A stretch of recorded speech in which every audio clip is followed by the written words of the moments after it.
Mis padres le enviaron a mi hijo un enorme set de Lego para su graduación de primaria. Al principio estaba emocionado con los ojos iluminados al ver todas esas piezas coloridas. Entonces de repente se quedó helado. Mamá, ¿qué es esto? Me incliné para mirar más de cerca y mi corazón se detuvo. Grité por dentro pero no dejé que nadie lo notara. Tomé medidas de inmediato. 48 horas después, la policía estaba en su puerta. Soy Elena. El día de la graduación de primaria de Mateo se suponía que iba a ser solo una tarde sencilla en las afueras de Madrid. Nada lujoso, solo en el patio trasero de nuestro adosado. Algunas sillas plegables, unas pizzas pedidas al local de la calle de abajo. Unos cuantos de sus amigos de sexto curso riéndose y música sonando desde un altavoz Bluetooth. Quería que fuera especial para él, algo que recordara antes de empezar el instituto. El paquete de mis padres llegó justo cuando todos estaban abriendo los regalos entre vítores. Una caja grande, envoltorio brillante, lazo rojo atado perfectamente como siempre. La tarjeta decía: «Felicidades a nuestro querido nieto». Mateo lo rasgó y jadeó cuando vio el enorme set de Lego con el que había estado soñando. Se sentó directamente en el suelo, comenzó a encajar piezas, sonriendo de oreja a oreja. Entonces se detuvo. Su rostro se puso un poco pálido y señaló algo bajo el plástico en el lateral de la caja. «Mamá, ¿qué es esto?». Sonreí, me agaché para mirar más de cerca. Debajo del plástico grueso, había un borde cuadrado duro que no pertenecía a ninguna pieza de Lego. Se me cayó el alma a los pies. Algo iba mal. Muy mal. Mantuve la voz ligera, restándole importancia con una risa. Déjame revisarlo más tarde, cariño. Sigue construyendo. Llevé la caja adentro, la puse en lo alto de una estantería, volví a salir, seguí sonriendo, aplaudiendo y tomando fotos como si todo estuviera bien. Pero dentro de mi cabeza, todo ya había cambiado. ¿Qué crees que hice después? ¿Fui demasiado lejos o no lo suficiente? Deja tus opiniones en los comentarios y no olvides suscribirte para no perderte lo que sucede a continuación. Confía en mí, no lo verás venir. El último coche se alejó de la entrada y la casa finalmente se quedó en silencio. Esperé hasta que Mateo estuvo instalado en su habitación, con el mando en la mano, perdido en el nuevo videojuego del que sus amigos habían estado hablando toda la tarde. Parecía contento con ese tipo de cansancio perfecto que tienen los niños después de un día lleno de emoción y correteos. Le dije que podía jugar media hora más antes de apagar las luces. Asintió con los ojos pegados a la pantalla, ya inmerso en cualquier nivel en el que estuviera. Una vez que escuché la música familiar y los efectos de sonido comenzando detrás de su puerta cerrada, volví a bajar las escaleras. La caja de Lego estaba exactamente donde la había dejado, en la encimera de la cocina. La levanté con ambas manos, sosteniéndola firmemente, y la llevé por el pasillo hasta mi pequeño despacho en la parte trasera de la casa. Cerré la puerta con el pie y coloqué la caja en el escritorio directamente bajo el flexo ajustable. No encendí la luz del techo, solo la lámpara de escritorio en un ángulo bajo. Quería visibilidad clara sin hacer que todo pareciera una investigación nocturna. Abrí el cajón superior y saqué unas tijeras pequeñas. La cinta de fábrica todavía sellaba las solapas de forma segura. Corté a lo largo de las juntas con cuidado, tomándome mi tiempo para no rasgar nada debajo. Cuando la parte superior se dobló hacia atrás completamente, saqué primero el grueso manual de instrucciones. Luego cada bolsa numerada de piezas, apilándolas en orden en la mesa auxiliar, para que nada se mezclara. El compartimento estaba allí moldeado en la bandeja base como si perteneciera al conjunto, pero los bordes no coincidían del todo con el resto del plástico. Presioné suavemente sobre lo que parecía un panel falso, y saltó con un suave clic. Dentro estaba el dispositivo, una unidad negra compacta no más grande que una caja de cerillas con una pequeña lente de cristal en una cara y un par de cables finos que conducían a una batería plana pegada debajo. Estaba asegurado con tiras de cinta aislante negra que destacaban contra los colores brillantes alrededor. Mi mano se mantuvo firme todo el tiempo. Saqué mi móvil del bolsillo y cambié a la cámara. Comencé con planos generales de la caja abierta, luego me acerqué más. Vista superior, vista lateral, en ángulo desde arriba para mostrar la profundidad. Me aseguré de que la lente captara el número de serie grabado en el borde y la forma en que estaban dirigidos los cables. Tomé más fotos mientras levantaba cuidadosamente el panel un poco más. Luego otra vez, después de sacar el dispositivo a medias usando la punta de las tijeras para no dejar huellas dactilares, puse una hoja limpia de papel blanco de impresora en el escritorio y coloqué el dispositivo en el centro. Fotos adicionales contra el fondo liso, frente, reverso, cada lado. Hice zoom en la lente, en la etiqueta de la batería, en la cinta que mantenía todo unido.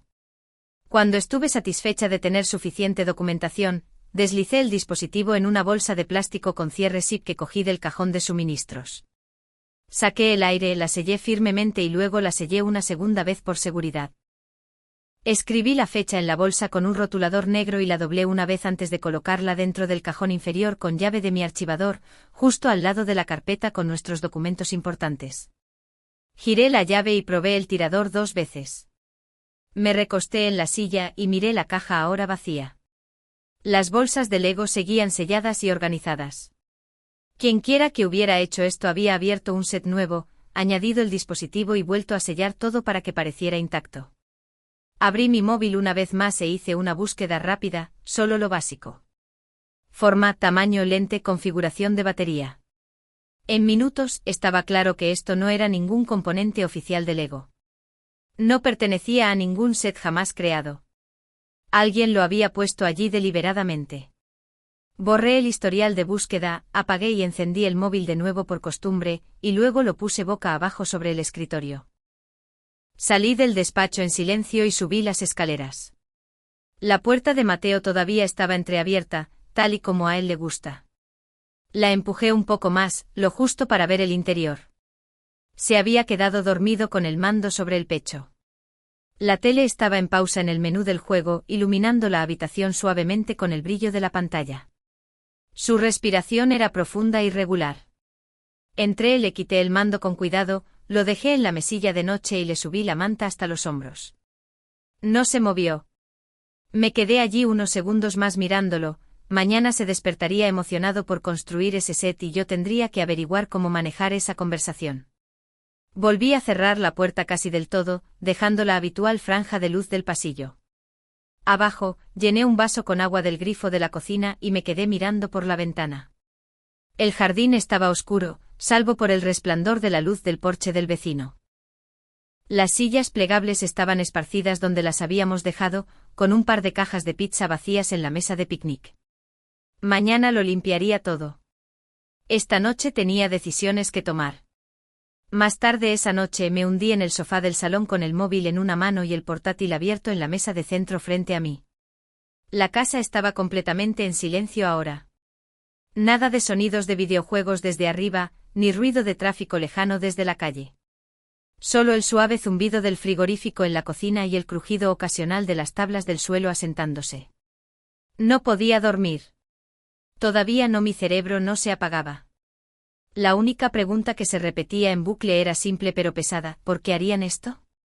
¿Por qué mis propios padres colocarían algo así en un regalo para su nieto? Necesitaba entender el motivo. Así que dejé que los recuerdos salieran a la superficie uno tras otro, obligándome a mirarlos de frente por primera vez en años. Lo primero que me vino a la mente fue Ramón, mi padre. Siempre ha juzgado a las personas, y especialmente a sus hijos, por su éxito financiero. Cuando yo crecía, las cenas de los domingos trataban menos sobre la comida y más sobre sus actualizaciones de inversiones, cuentas de jubilación y valores inmobiliarios. Si traía a casa unas buenas notas, asentía y decía: está bien, pero las notas no pagan las facturas.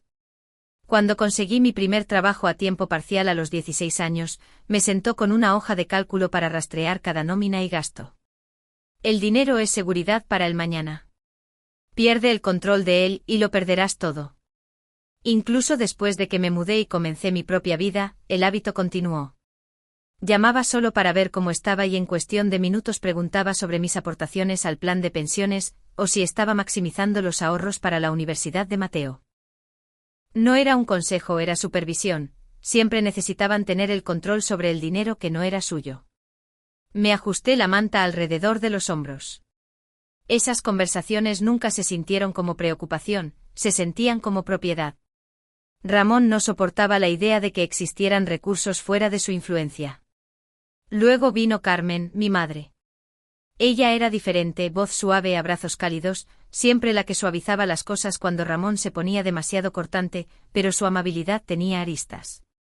Después del divorcio, aumentó sus visitas, apareciendo con bolsas de la compra o pequeños caprichos para Mateo.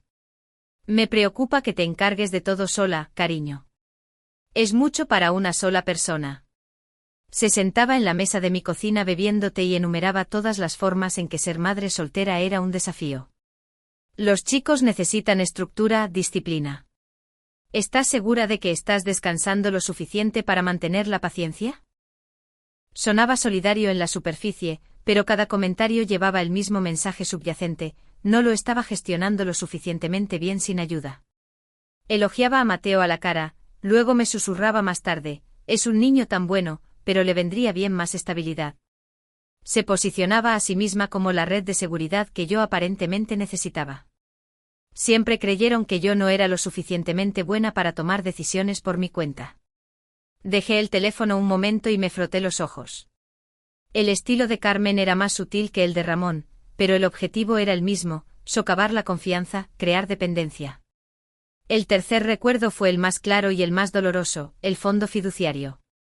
Mi abuelo, el padre de Ramón, murió hace 5 años y dejó 200.000 euros en un fondo específicamente para la futura educación de Mateo. El testamento era explícito: yo era la administradora con total discreción sobre el uso para gastos relacionados con sus estudios, sin acceso para nadie más. Ramón estaba en el despacho del notario cuando se leyó y vi cómo apretaba la mandíbula. Esa noche en su casa, empezó: es mucho dinero ahí parado. Los recursos familiares deberían beneficiar a toda la familia. Carmen intervino suavemente: solo pensamos en Mateo. Surgen costes inesperados. Con los años las sugerencias se volvieron más directas. Las cenas de Navidad se convirtieron en discusiones sobre préstamos temporales para reparaciones del hogar o pagos del coche. Lo devolveremos con intereses. Los cumpleaños traían sobres con ideas para invertir el fondo de manera diferente. Lo enmarcaban como sentido práctico, pero era un sentido de derecho sobre lo ajeno. El dinero era de Mateo, protegido para él. Sin embargo, actuaban como si fuera una cuenta compartida esperando su aprobación. Nunca aceptaron que algo estuviera fuera de su alcance. Me incliné hacia adelante con los codos en las rodillas, mirando la pantalla oscura del portátil. El patrón era innegable ahora: control sobre las finanzas, dudas sobre mi crianza, resentimiento hacia el dinero que no podían tocar. Poner un dispositivo de escucha en el regalo de Mateo no fue un impulso.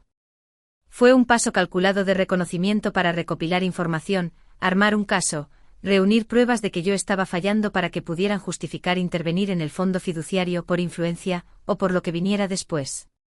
La comprensión se asentó pesadamente en mi pecho. Esto era más grande que un regalo extraño. Estaban sentando las bases para algo más serio. Finalmente cerré el portátil y apagué la lámpara. La habitación se oscureció excepto por el tenue brillo de la farola de fuera. Me quedé en el sofá un rato más, escuchando la casa en silencio, sabiendo que mañana tendría que empezar a protegernos de verdad. A la mañana siguiente llegué al despacho de Raquel Durán antes de que la mayoría de la gente siquiera comenzara su viaje al trabajo. Le había enviado un mensaje la noche anterior y ella respondió de inmediato con un ven a primera hora. Su edificio estaba en una zona tranquila del centro de Madrid, el tipo de lugar con parking privado y un vestíbulo que olía levemente a café de la cafetería de abajo. La recepcionista aún no había llegado, así que Raquel me recibió en la puerta ella misma, con la tarjeta de acceso en la mano, y me hizo pasar a su despacho privado al final del pasillo. La habitación estaba organizada pero vivida, con pilas de archivos en carpetas codificadas por colores, algunas fotos enmarcadas de ella con lo que parecían ser sus propios hijos en ceremonias de graduación, y un gran ventanal que dejaba entrar la luz temprana del sol. Me indicó que tomara la silla frente a su escritorio y me sirvió una taza de café de la cafetera en la mesa auxiliar sin preguntar si quería una. La acepté agradecida, mis manos necesitaban algo que sostener. Puse mi móvil en el escritorio entre nosotras y abrí la galería de fotos directamente en la carpeta que había creado. Esto estaba escondido dentro del set de Lego que mis padres enviaron como regalo de graduación para Mateo. Raquel tomó el teléfono y comenzó a deslizar. Se detuvo en cada imagen haciendo zoom metódicamente, el dispositivo contra el fondo blanco, el primer plano de la lente, el número de serie, los cables pegados con cinta, el compartimento falso en la bandeja de la caja.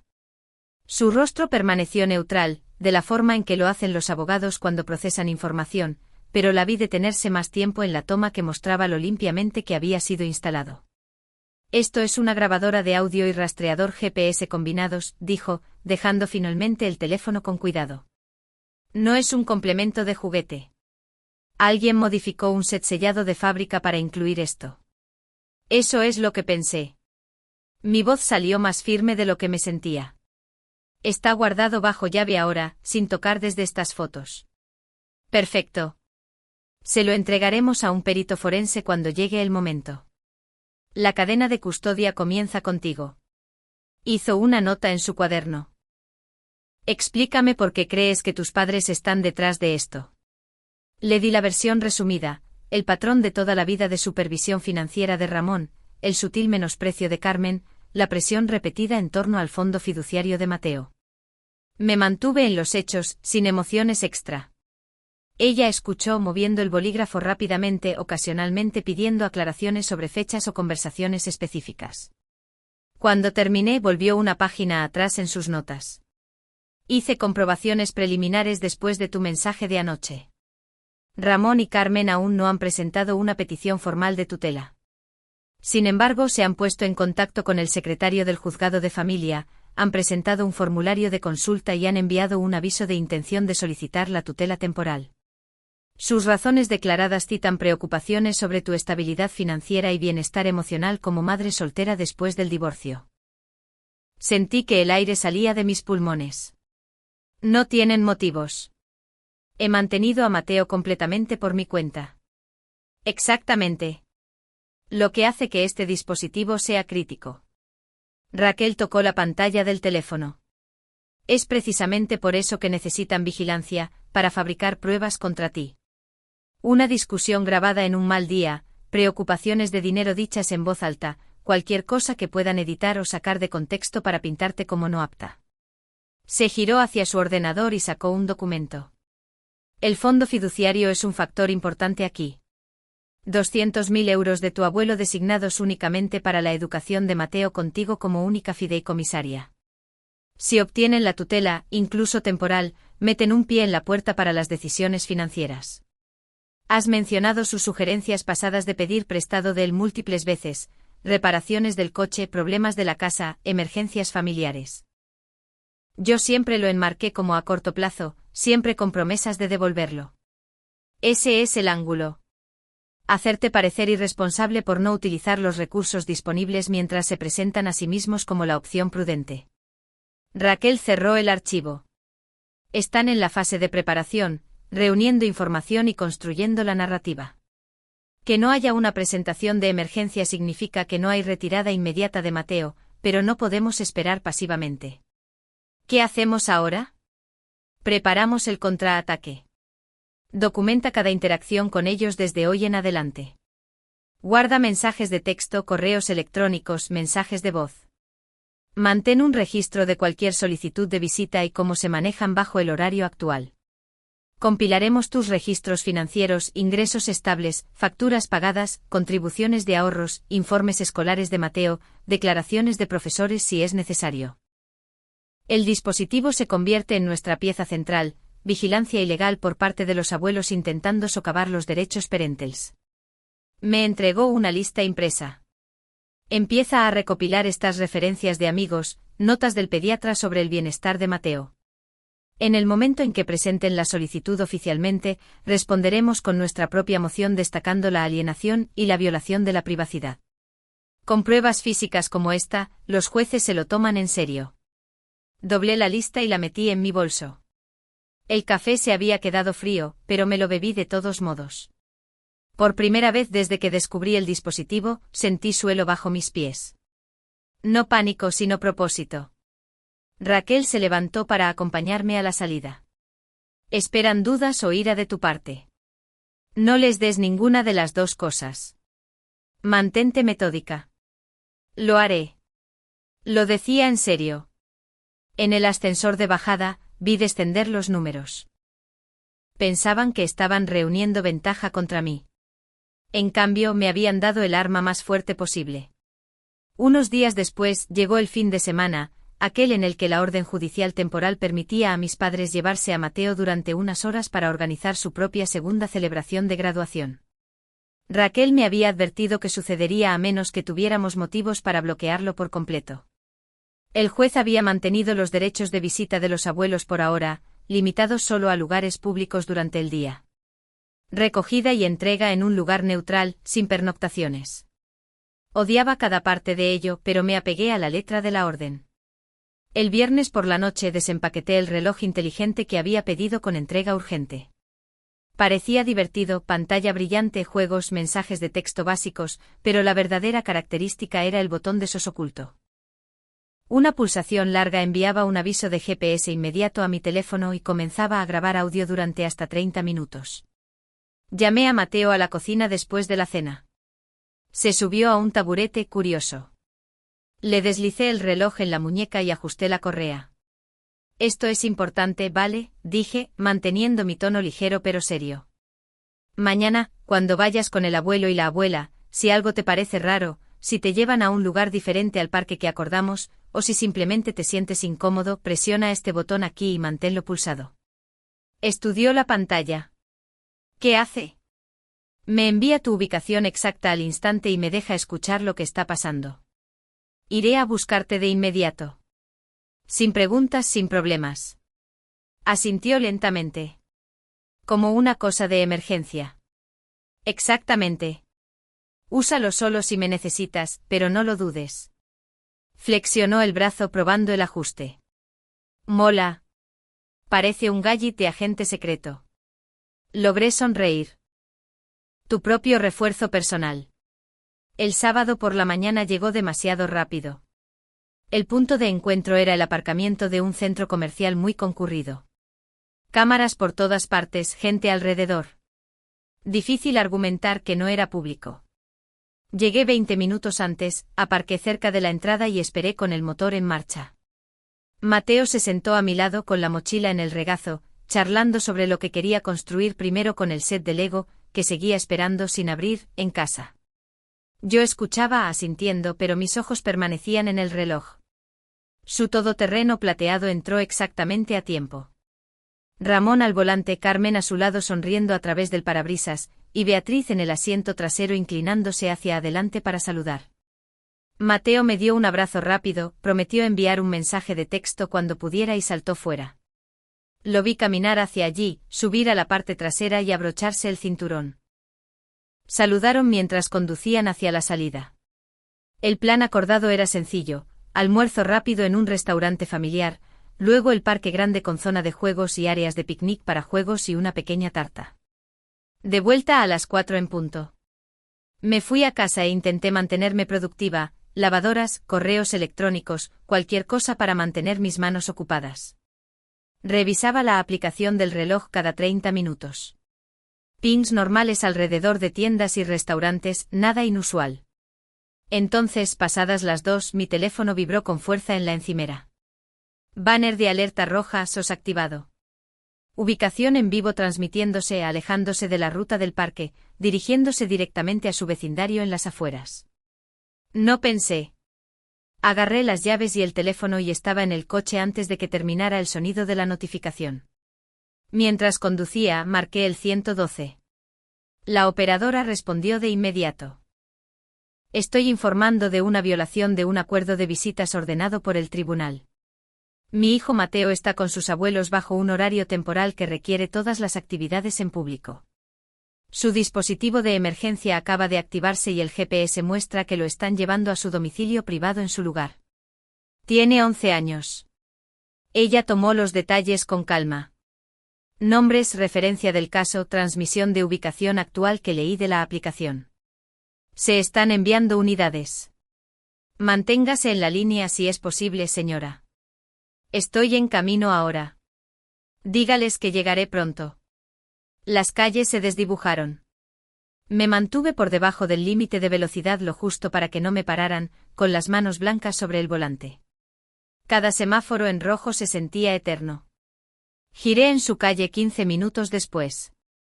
2 coches patrulla ya estaban allí aparcados en el bordillo. Un agente de pie en el porche delantero hablando con alguien en la puerta. Metí el coche en el aparcamiento de golpe y corrí por el camino de entrada. Un agente se giró con la mano levantada con cautela. Señora, ¿es usted la madre? Sí, Elena. Está bien, Mateo. Está dentro ileso. Estamos abordando la violación de la ubicación. La puerta se abrió más. Carmen estaba allí con las manos juntas pareciendo nerviosa. Ramón detrás de ella con los brazos cruzados. Beatriz merodeaba más atrás en la entrada. Entonces apareció Mateo con la mochila colgada de un hombro y el reloj todavía en su muñeca. Sus ojos encontraron los míos y salió corriendo por la puerta directo hacia mí. Lo atrapé y lo abracé fuerte. Temblaba ligeramente. Dijeron que no podías venir y que deberíamos quedarnos aquí, susurró contra mi hombro. Estoy aquí, dije. Siempre. El agente tomó breves declaraciones, revisó la orden de visitas en su tableta, confirmó las ubicaciones públicas acordadas. Ramón comenzó, solo pensamos que el jardín sería más agradable para la fiesta. El agente interrumpió cortésmente, señor, la orden es clara. Solo lugares públicos para este periodo. Documentaremos la desviación. Carmen intentó con voz suave, agente, es familia. No teníamos mala intención. No entré al trapo. Simplemente mantuve mi brazo alrededor de Mateo. Después de tomar notas y verificar las identificaciones, el agente me asintió. Puede llevárselo a casa. Informe presentado. Abroché a Mateo, arranqué el motor. En el espejo los vi en el porche. Ramón con cara de piedra, Carmen secándose los ojos. Beatriz mirando hacia otro lado. Mateo estuvo en silencio durante el primer kilómetro, luego dijo en voz baja, lo presioné cuando seguían diciendo que te habías olvidado de venir. Hiciste exactamente lo correcto. Paramos a por un helado de camino a casa, aunque ninguno de los dos tenía hambre. Algo normal. El reloj lo había capturado todo. Y ahora el informe policial lo respaldaba. Habían cruzado la línea para siempre. Los agentes confirmaron la situación en el lugar y me autorizaron a llevar a Mateo a casa de inmediato. Condujimos en relativo silencio. Mateo miraba por la ventana, procesando. No le presioné para hablar. Cuando entramos en el garaje, se desabrochó y me siguió adentro sin decir una palabra. Cerré la puerta con llave, dejé su mochila junto a la escalera y lo vi desplomarse en el sofá, todavía con los zapatos puestos. ¿Quieres algo, agua, algo de picar? Sacudió la cabeza. ¿Puedo quedarme aquí sentado? Tómate todo el tiempo que necesites. Lo dejé con el mando de la tele y fui a la mesa de la cocina. Mi teléfono todavía estaba en mi mano, la aplicación del reloj abierta en el evento SOS. El icono de grabación pulsaba en rojo, sin tocar desde la alerta. Conecté los auriculares, me senté y le di al play. La marca de tiempo comenzó en el segundo en que presionó el botón. Claro como el agua. La voz de Ramón llegó primero, baja y autoritaria. Escucha con atención, Mateo. Cuando la gente te pregunte por qué pasas más tiempo con nosotros, dices que tu madre tiene muchas cosas que hacer y a veces se olvida de las cosas. El tono de Carmen a continuación, suave y persuasivo. No es mentir, cariño. Mamá se estresa y no siempre es tan estable como podría ser. Puedes decirles eso. Beatriz intervino ligera, casi juguetona. Solo practícalo. Mamá se olvida de recogerme a veces. O mamá se altera y grita. Simple. Ramón de nuevo. Y si el juez alguna vez habla contigo directamente, dices que te sentirías más seguro y feliz con más tiempo en casa del abuelo y la abuela. Carmen, podemos darte la estructura que necesitas. Diles que te gustaría eso. La grabación continuaba, más entrenamiento, repetición suave, pequeñas correcciones cuando Mateo dudaba. Su voz pequeña e insegura al principio repitiendo las frases que le daban. Mamá se olvida. Mamá no es estable. Lo paré a la mitad con las manos temblando. Exporté el archivo a mi almacenamiento en la nube, descargué una copia local en mi portátil, subí una tercera a una unidad segura. Luego envié el original con la marca de tiempo completa y los metadatos a Raquel Durán. Asunto: prueba de audio de la violación de visitas de hoy. Urgente. Su respuesta llegó rápido: recibido. Descargando ahora. No borres ni alteres nada. Discutiremos la estrategia mañana por la mañana. Dejé el teléfono y miré hacia el salón. Mateo se había quedado dormido en el sofá, con un brazo colgando por el borde. La tarde se convirtió en noche. El timbre sonó justo después de las 7. Miré por la mirilla. Alicia estaba allí con una caja de pizza en una mano y una bolsa de la compra en la otra. La dejé entrar. Me abrazó fuerte. No hicieron falta palabras al principio. Vine tan pronto como recibí tu mensaje. ¿Cómo está Mateo? Dormido en el sofá. ¿Está bien? Físicamente. Ella miró hacia allá, su rostro suavizándose. Déjalo descansar. Hablaremos. Llevamos la pizza a la cocina. Alicia la dejó y sacó su portátil del bolso. Enséñame lo que tienes hasta ahora. Le puse la grabación, con el volumen bajo. Su expresión se endureció con cada palabra de Ramón, Carmen y Beatriz. Cuando terminó, exhaló bruscamente. Esto es aleccionamiento. Alienación pura y dura. Sé que Raquel ya lo tiene. Bien, pero necesitamos el cuadro completo. Alicia abrió sus archivos de correo electrónico y mensajes de texto en su pantalla. Yo también he guardado todo. Vamos a juntarlo. Trabajamos codo con codo durante horas. Saqué hilos antiguos de mi teléfono y ordenador, correos electrónicos de Ramón exigiendo acceso a los extractos de ahorro de Mateo para fines fiscales, mensajes de texto de Carmen después de cada problema escolar menor sugiriendo que una estancia más larga con nosotros le ayudaría a concentrarse. Los mensajes de Beatriz eran más recientes, casuales pero intencionados. Fotos de divertidas cenas familiares con pies de foto como ojalá Mateo estuviera aquí más a menudo, seguidos de preguntas sobre el saldo del fondo.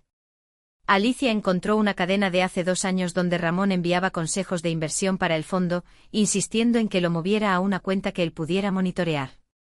Cuando me negué, Carmen respondió con un: solo intentamos proteger el futuro de Mateo.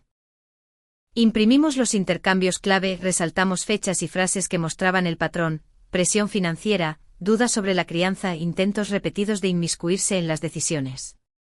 A medianoche teníamos carpetas digitales organizadas por año y tipo, y copias físicas apiladas ordenadamente.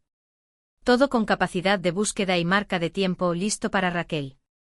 Alicia cerró su portátil. Esto muestra años de preparación, no un caso aislado. Exacto. Se quedó a pasar la noche en la habitación de invitados. Mateo se movió una vez alrededor de las 2 de la mañana, vino a la cocina a por agua. Me encontré con él allí, le di un vaso, le froté la espalda.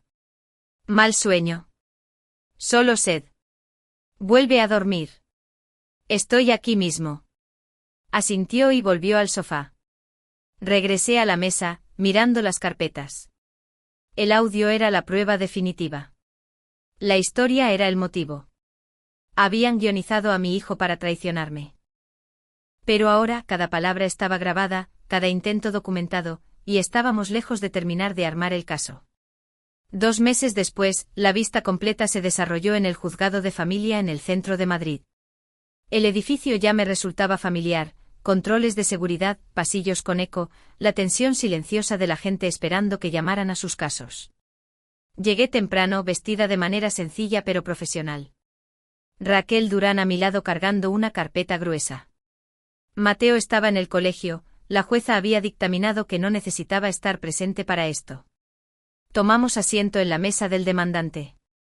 Al otro lado del pasillo, Ramón, Carmen y Beatriz se sentaron con su abogado, un hombre de traje gris que no dejaba de barajar papeles. Evitaron el contacto visual conmigo. La jueza entró, una mujer sin rodeos con gafas de lectura en la punta de la nariz. Revisó el expediente brevemente y luego abrió la sesión. Raquel fue la primera, exponiendo nuestra posición con calma y método. Comenzó con el dispositivo del set de Lego.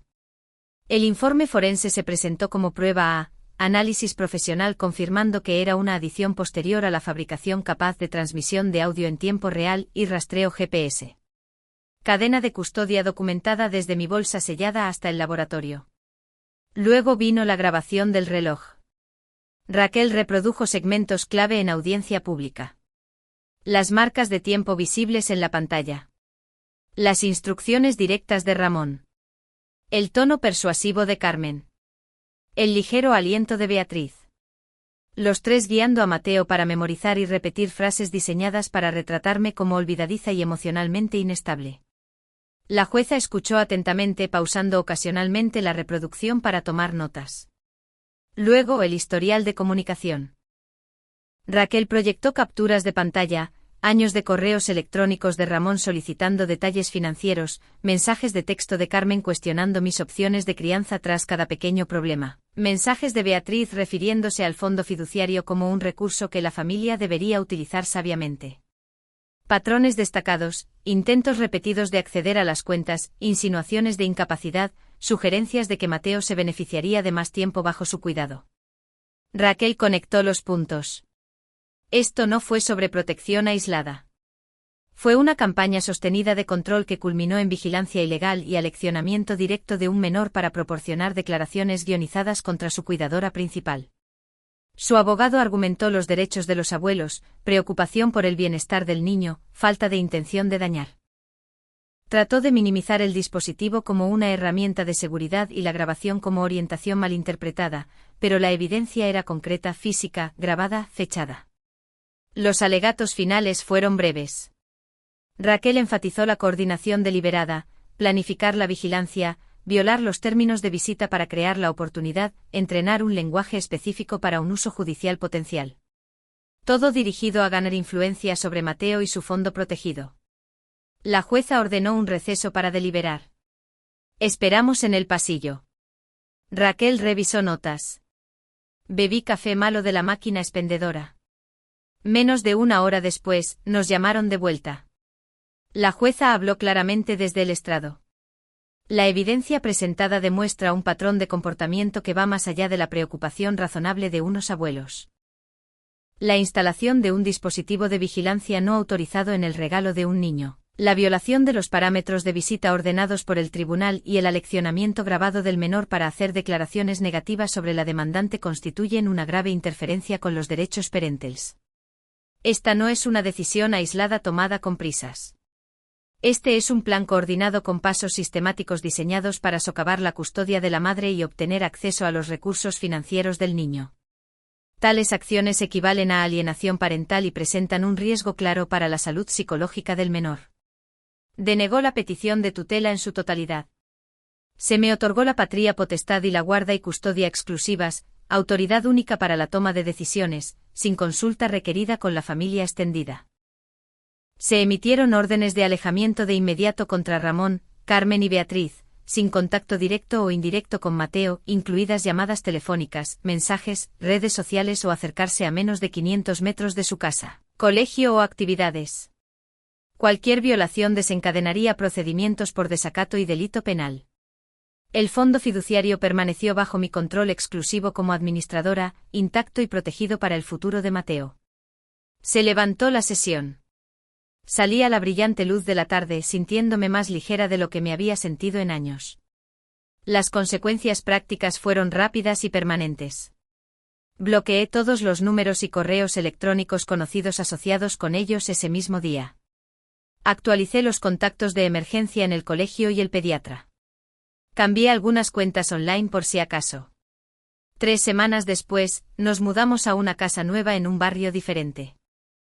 Todavía dentro de la misma zona escolar para mantener la continuidad, pero lo suficientemente lejos para un corte limpio.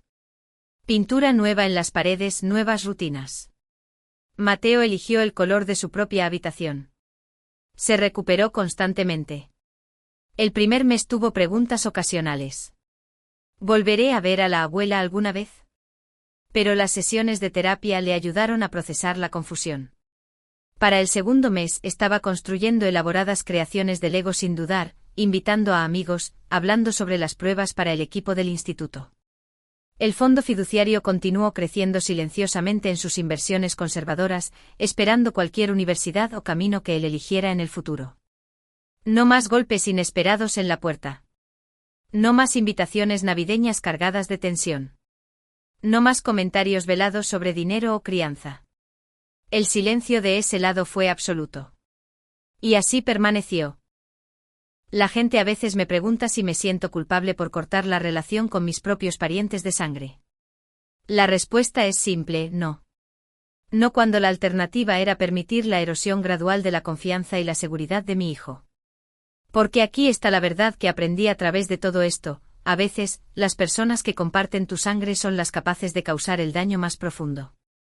Proteger a tu hijo puede requerir cortar esos lazos por completo. Sin medias tintas, sin esperanzas persistentes de cambio. Y las mejores herramientas que tienes en esa lucha son pruebas sólidas y el sistema legal. Reúne todo. Documenta implacablemente. Confía en el proceso.